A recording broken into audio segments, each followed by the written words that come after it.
বাৰিষাৰ দিন যিমানেই চমু চাপি আহিছে মুখলধাৰ বৰষুণৰ টোপাল যিমান ঘনকৈ পৰিছে সিমানেই যেন বুকু কঁপি উঠিছে নৈপৰীয়া ৰাইজৰ। এই মুহূৰ্তত আমি উপস্থিত আছোঁ বজালীৰ পুঠিমাৰী আৰু যি হাঠিনাপুৰ অঞ্চলেৰে যি গৈছে পহুমাৰা নৈ আৰু পহুমাৰা নৈৰ মথাউৰি যি পকী মথাউৰি নিৰ্মাণ কৰিছিলে জলসম্পদ বিভাগে। কেমেৰা পাৰ্চনক মই দেখুৱাবলৈ অনুৰোধ জনাইছিলোঁ। কেইবা কোটি টকা খৰচ কৰি জলসম্পদ বিভাগে ইয়াত পকী মথাউৰি নিৰ্মাণ কৰিছিলে আৰু যি নিৰ্মাণ স্থলী পৰিদৰ্শন কৰি জলসম্পদ মন্ত্ৰীয়ে ঠিকাদাৰক কঠোৰ নিৰ্দেশ প্ৰদান কৰিছিলে যাতে বাৰিষাৰ পূৰ্বে মথাউৰি সম্পূৰ্ণ হয়। কিন্তু দেখা গৈছে যে এজাক বৰষুণতে এনেধৰণে কেমেৰা পাৰ্চনে দেখুৱাইছে চপৰা চপৰে খহি গৈছে যি পহুমাৰাৰ সেই কোটি টকীয়া মথাউৰি। ঠিকাদাৰৰ নিম্নমানৰ কামৰ বাবে এনেধৰণে আচলতে এটা স্থান গোটেই মথাউৰিটো বিভিন্ন স্থানত এনেধৰণে জহি খহি গৈছে। বৰষুণৰ সময়ত স্থানীয় ৰাইজৰ চেষ্টাত কিছু পৰিমাণে মথাউৰি ভাগি যোৱা নাই যদিও এনেধৰণে যিসমূহ কংক্ৰিটৰ যি ধৰণে তেওঁলোকে নিৰ্মাণ কৰিছিলে সেয়া খহাই লৈ গৈছে। কিয়নো ৰাইজে জানিবলৈ দিছে ইয়াত ঠিকাদাৰ যিসকল ঠিকাদাৰ আচলতে ঠিকাদাৰৰ নিম্নমানৰ কামৰ বাবে এই ধৰণৰ ঘটনা সংঘটিত হৈছে আৰু যিকোনো মুহূৰ্তত মথাউৰি ভাঙি এই অঞ্চল পুনৰ বুৰাই পেলাব পাৰে। যিহেতু এই অঞ্চলেৰে ইয়াৰ পূৰ্বেও মথাউৰি ভাঙি ভৱানীপুৰ অঞ্চলৰ ৰাইজৰ জীৱন সম্পত্তি বিপদাপন্ন কৰি তুলিছিলে স্থানীয় ৰাইজ আছে। কেনেধৰণে মথাউৰি নিৰ্মাণ হৈছে? মথাউৰিটো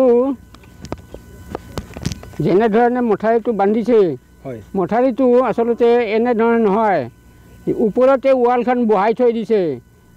এতিয়া এই মথাউৰিটো ফাট মেলি আছে, তাৰে ওপৰত এনে মাটি অলপ পেলাই থৈ গৈছে আৰু বৰষুণ মাৰি দিছে আৰু খহি গৈছে। কিমান স্থানত? গোটেই মথাউৰিটো যিমান হৈছে। এতিয়া যিহেতু বাৰিষাৰ আৰম্ভণিহে, যিহেতু ইয়াৰ পূৰ্বেও ভাগিছিলে, এতিয়া কি ভাবে আপোনালোকে থাকিবনে মথাউৰি? এনেধৰণে মথাউৰি ক'ত থাকিব?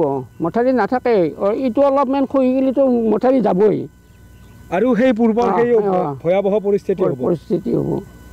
হয়, আচলতে যিহেতু ঠিকাদাৰ নিম্নমানৰ কাম কৰিছে, সময় থাকোঁতে যদি ইয়াৰ মেৰামতি কৰা নহয়, ইয়াক যদি পুনৰবাৰ মেৰামতি কৰা নহয়, এই অঞ্চললৈ পুনৰ ভাগি যাব মথাউৰি। আন এগৰাকী লোক কেনেধৰণৰ দাদা দেখিছোঁ আমি চাৰিওফালে ৰেইন কাট হৈছে, খহি গৈছে, থাকিবনে মথাউৰি? মথাউৰিটো থকা সম্ভাৱনা নাইয়ে, কাৰণ যোনখিনি মথাউৰি বনাইছে সেই মথাউৰিখিনি চাৰিওভাগে ভঙা হয় আৰু যিখিনি কাম কৰিছে কামখিনিতো গাফিলতি কৰিছে। গতিকে এনেকৈ হ'লে আৰু ৰাইজে এইবাৰেও পানীত ডুবিব লাগিব। মন্ত্ৰীয়ে কৈছিলে ঠিকাদাৰক ভাল ধৰণে কাম কৰক, সময়মতে মথাউৰি উলিয়াই দিয়ক, সেয়া হ'ল নে নহ'ল? সেইটো হোৱা নাই। সেইটো কৈছিল, মন্ত্ৰীয়ে কৈছিল যে মথাউৰিগিলান বাৰিষাৰ আগে আগে কমপ্লিট কৰিব দিছিল কামটো, কিন্তু যিখিনি তেওঁলোকে কৰিলা কাম, এইটো কামৰ একো হেৰাই হোৱা নাই এতিয়ালৈ। থাকিবনে এনেকৈ মথাউৰি ক'ত থাকিব? ভাঙি যাব। হয়, মন্ত্ৰী পীযুষ হাজৰিকাই এই স্থান পৰিদৰ্শন কৰিছিলে। কেমেৰা পাৰ্চনক মই পুনৰ দেখুৱাবলৈ অনুৰোধ জনাইছোঁ আৰু এই স্থানতে তেওঁ ঠিকাদাৰক কঠোৰভাৱে তেওঁ সকীয়াই দিছিলে বাৰিষাৰ পূৰ্বে মথাউৰি যাতে ভাঙি নাযায়। আপোনাক এই মুহূৰ্তত ধন্যবাদ জনাইছোঁ।